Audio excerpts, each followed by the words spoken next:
Okay, I've been trying to think of an analogy or some way to describe where I think almost everybody gets foundation damage and repairs wrong. I think I finally figured out a good analogy to use. And I really don't have a better way of describing this, and I'm going to do my very best not to get an account strike here. But what everybody seems to focus on, and this is my daily frustration, is everybody's focused on damage.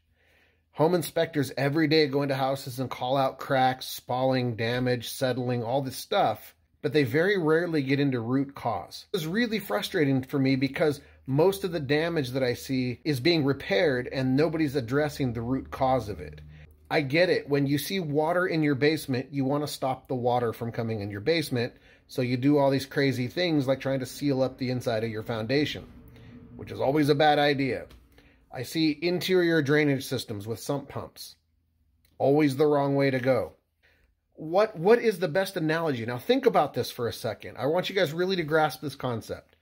Let's say that there's somebody out in the woods behind your house and they got a pew-pew. They are pew-pewing you.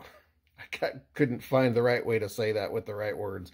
Okay, so now you got all these wounds, right? And somebody comes along and says, hey, you're bleeding and you got wounds. I can fix that up for you. So they put a bunch of Band-Aids on those wounds. They've covered up all those wounds, but then you still got this crazy person out in the woods pointing the pew-pew at you and continuing to pew-pew you. So you're getting more wounds, and so they come along and they put more Band-Aids on those wounds. This is what people do with their houses every single day.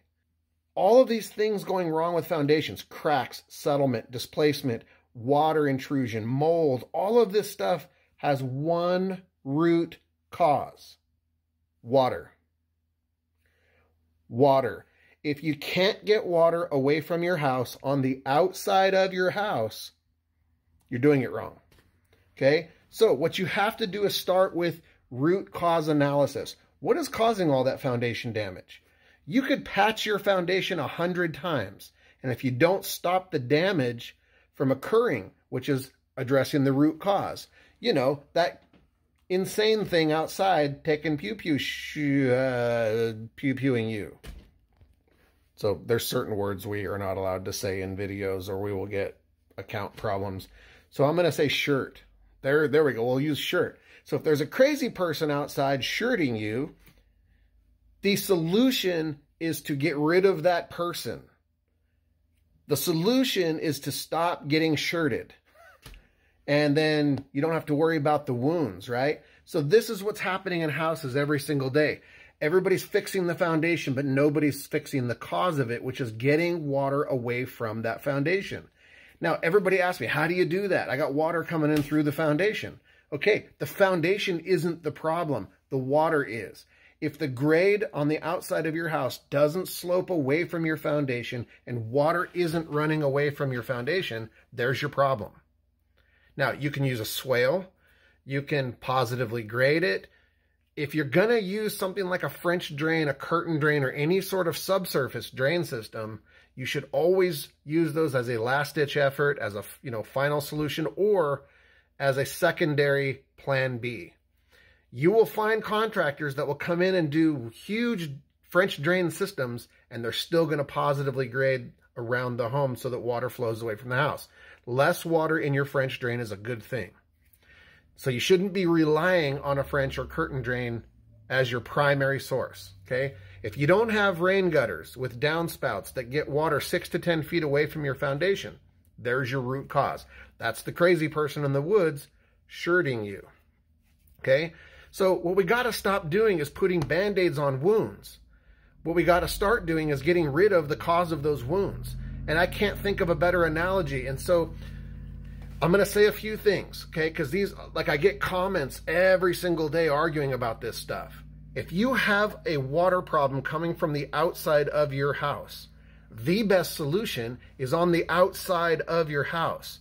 You don't let the water come in first and then collect it and pump it back outside. That is never best practice. Now, I hear contractors every day argue about this and say, no, we put in a perimeter drain system. We put in the beaver drain system. They got all these different names for it. But I'm going to tell you right now, water coming through your foundation into your basement or crawl space causes damage.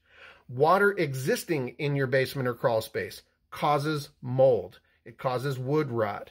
It's not good. Never, ever, ever let water come into your house first and then manage it back outside. That is just dumb. So the reason I get animated about this is because year after year after year, 400 plus inspections a year, I'm a broken record and I talk about this stuff all the time, and I can't get people to understand that the damage isn't the problem. The cause of the damage is the problem. And I'm telling you right now, the number one enemy of your house is water. If you're not focused on getting water away from your house and you're trying to seal up your foundation so the water doesn't come in, you're focused in the wrong place. Find out where the water is coming from and stop it there. That's best practice. And find a contractor that understands this stuff. So all this basement and crawl space encapsulation nonsense, it's nonsense. You pull back all that membrane sometimes and you see major, major problems, and they're just covering it up and making it look pretty. That is a big bunch of nope.